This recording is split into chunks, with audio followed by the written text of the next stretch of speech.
पवित्र जल अपने कमंडल में एकत्र किया था। अतः गंगा को विष्णुपदी कहा जाता है, वह जो विष्णु के चरणों से उत्पन्न हुई। भगवान शिव ने गंगा को अपने मस्तक पर धारण किया, जो इस बात का प्रतीक है कि उन्होंने न केवल इस पवित्र धारा को नियंत्रित किया, बल्कि उसे एक सम्माननीय स्थान प्रदान किया। गंगा के पिता हिमवान हैं, अतः वे पार्वती की बहन मानी जाती हैं। इस प्रकार गंगा और पार्वती दोनों एक ही दिव्य कुल से हैं, एक सखी, एक शक्ति। स्कंद पुराण में एक और रोचक प्रसंग मिलता है, जिसके अनुसार देवी गंगा को कार्तिकेय की सौतेली माता माना गया है, क्योंकि कार्तिकेय भगवान शंकर और पार्वती के पुत्र हैं और गंगा उनके पालन पोषण में भी शामिल थीं।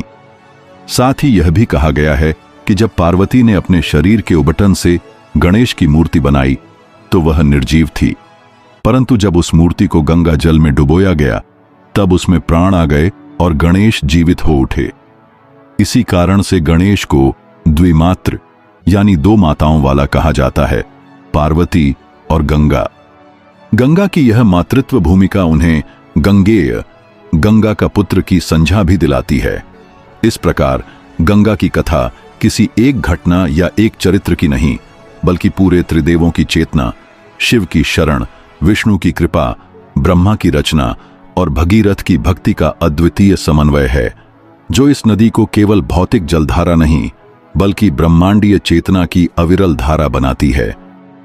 पुराणों में उनके उद्गम को लेकर अनेक विविध कथाएं मिलती हैं और इन सभी कथाओं को एक साथ जोड़ने पर उनके दिव्य स्वरूप की एक बहुआयामी तस्वीर उभर कर सामने आती है। एक प्रसिद्ध कथा के अनुसार गंगा देवी के पिता पर्वतराज हिमालय हैं, जो देवी पार्वती के पिता भी माने जाते हैं। राजा दक्ष की पुत्री माता सती जब योगाग्नि में विलीन हो गईं, तो उन्होंने हिमालय के घर पुनर्जन्म लेकर पार्वती का रूप धारण किया। इसी प्रकार गंगा देवी ने भी अपने एक जीवन के बाद ऋषि जहनु के यहाँ जन्म लिया, इसलिए वे जहनुवंशी कहलाएं। इस घटना से जुड़ी एक और कथा बताती है कि एक बार गंगा के वेग से ऋषि जहनु का यज्ञ मंडप बह गया, जिससे क्रोधित होकर उन्होंने गंगा को पी लिया। बाद में देवताओं के अनुरोध पर ऋषि ने गंगा को अपने कानों से बाहर निकाल दिया और तभी से वे उनके दत्तक पिता माने जाते हैं।